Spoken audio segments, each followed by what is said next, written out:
Welcome to the Transparent FX Academy. In this video, we'll be making a multi-time frame analysis breakdown. So taking a pair, making a multi-time frame analysis and checking the order flow for it and seeing where we can actually be capitalizing on the next moves, which are the best areas in which we can be looking for a good risk to reward opportunity on it. And the point of the video is to share with you guys which are the best and most important things that you're actually supposed to be considering when you're developing a strategy. So which are the key elements that you're supposed to be incorporating in your strategy and that you have to have clear rules for. So if you're new to the channel, I'm a top author on the TRADINGVIEW platform, and I also run an educational program as well as swing trading full-time with my students. And I invite you to check the video until the end.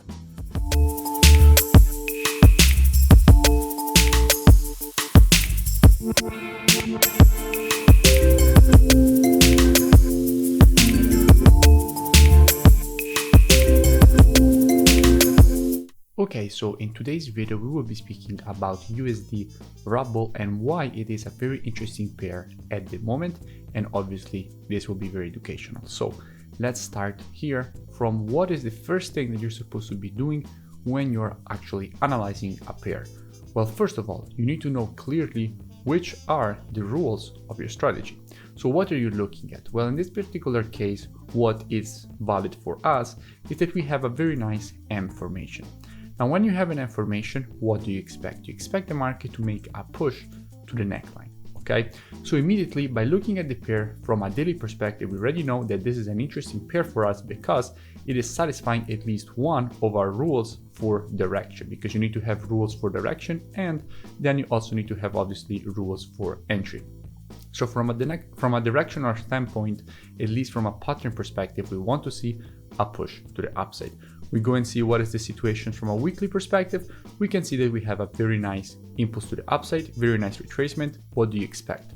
The market moves in waves: impulse, correction, and impulse, impulse, correction, and impulse. So you expect the market, you can expect the market definitely to make another push to the upside, okay? So immediately, what you can also do, if you want information on this retracement, what are you supposed to be doing? You're supposed to be taking your Fibonacci from the low to the high of the impulse. And what you will realize is that at the moment, the market has just rejected the 50% retracement of the Fibonacci taken on the impulse. So immediately, basically, you have a couple of very interesting things, right? You know that from a directional perspective, you are bullish both from a daily and weekly perspective. Now, that is the point in which basically what do? You go and see what you have from a COT perspective, okay? So what hedge funds are actually doing on the USD in this case, because that is what we are actually interested in. And what we can see from a USD perspective, we can clearly see that with the last report, hedge funds have closed again more shorts. So they closed first with the previous report minus 2.4k short positions. Then again, with the last report, they closed 1k short positions. And for both reports, they also added longs. So closing shorts and opening longs during this phase. So what do you expect when you see hedge funds closing the shorts and opening longs? Well, clearly you do expect the market to make a push to the upside, right? So at the moment on USD Ruble, this basically is perfectly in alignment with what you want to see already from a pattern perspective. Because as we just said, after an information, what do you expect? You expect the market to make a push to the neckline. Now let's dive a little bit deeper inside of why these informations even form in the first place, why they're so effective. Well, the reason for this is very simple. When you see an impulse to the upside, okay, the market makes a retracement. Now, after a retracement, everybody knows that the market moves in waves, right? That is exactly how the market moves. Impulses, corrections, impulses, correction. We already said that. But what do you have if a market makes an impulse, starts a correction, and then the market starts to make the next impulse to the upside? You see all retail traders that start basically to buy, buy, buy, buy, and buy. And that is perfect. That is exactly what hedge funds need, because if everybody's buying, they can sell, because they have so much money that they can't just, it's not like for us, okay? We just click, basically with one click, we open our trade.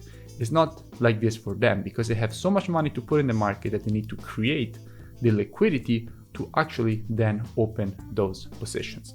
Then there isn't enough money in the market for them to just click and open a position. So they have to create that liquidity. So if everybody's buying, that is perfect, because for two reasons it's perfect. Because first of all, everybody's buying so they can sell, because for every buyer there needs to be a seller, for every seller there needs to be a buyer.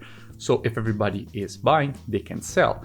And all these stop losses of people that are buying, where are they? They are all below this low, right? Which in this case is this one here. All the stop losses were here.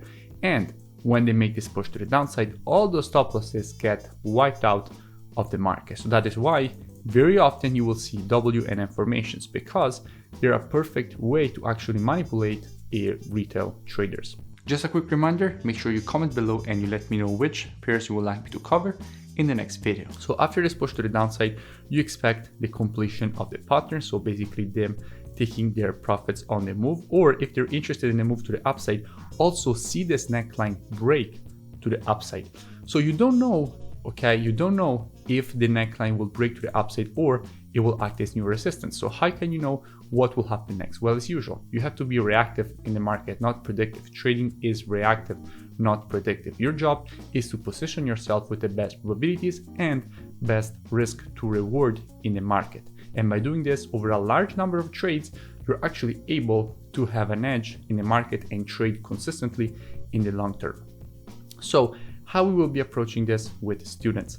Now, from a 4-hour perspective, everything is bearish. Okay, the market is pushing to the downside, creating lower lows and lower highs. It's pretty simple.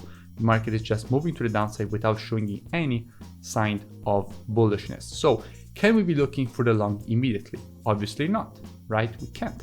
We have to wait for the market to actually start shifting from a bearish market to a bullish market, and then provide to us one of our valid entries. Because at that point, once on the 4-hour time frame we will have one of our valid entries, then we can position ourselves with a good risk to reward and good probabilities. Now, if you know, basically, if you remember from what I said many times, the monthly, weekly, and daily timeframes are the timeframes that you're supposed to be using for the direction in the market. Then the entry, I suggest that you go and search it on the 4-hour time frame, because in that way you will be able to basically find high risk to reward opportunities. And that is exactly what you need in the market, having at least a 1 to 3 risk to reward to be sure that in the long term you will always be in profit. So how we will be approaching this? Very simple. We will be monitoring price action inside of this area on the 4-hour time frame, waiting for the market to shift from a bearish market to a bullish market, and then provide to us one of our valid entries for a nice push to the upside all the way to this neckline. Then what will be next? That will depend on the way in which the market will approach this neckline.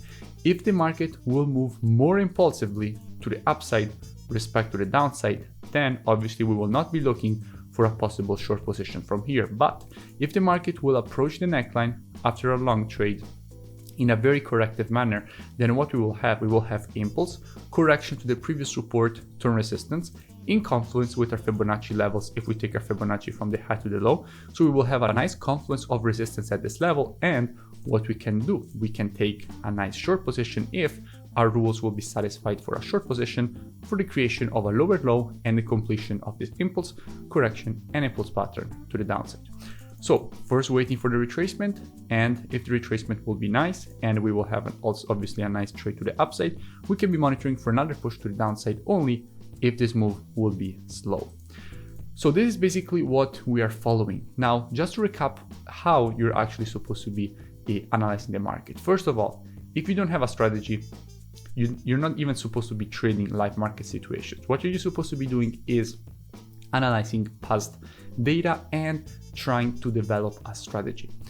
And that is the first step, okay?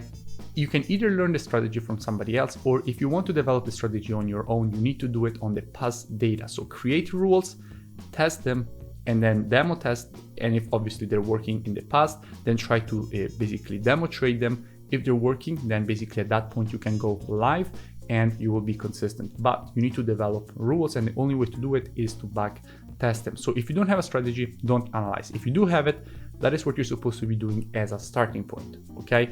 So applying the strategy, looking at the chart and saying, okay, are my rules for direction actually satisfied? Is the market showing something that I actually can use in the market? If yes, like in this case, then there is the second step, okay? Do I have good confluences? Are hedge funds doing the same thing that I see from a technical perspective, like in this case, buying. And in this case, yes, at that point, final step, are my rules for entry satisfied? In this case, not yet. So very simple, we have to put it on watch list and wait for our rules for entry to be satisfied. If they're satisfied, then we can take the trade. If they will never be satisfied and the market will just continue to push to the downside, then obviously we cannot take the trade and we will just move to the next opportunity, because trading opportunities in the market are like trains. There's always another one coming. If you enjoyed the video, make sure you smash the like button and comment below. It really does support the creation of more free education and analysis for all of you, as well as going and checking out the mentorship program. You find the link in the description. It's a very complete program where you first get all the rules of my strategies and then you trade them live with me each and every day with entry, stop, take profit, as well as having me answering any question that you have each and every day. So we'll invite you to go and check it out. The link is in the description, or go and check out the next video.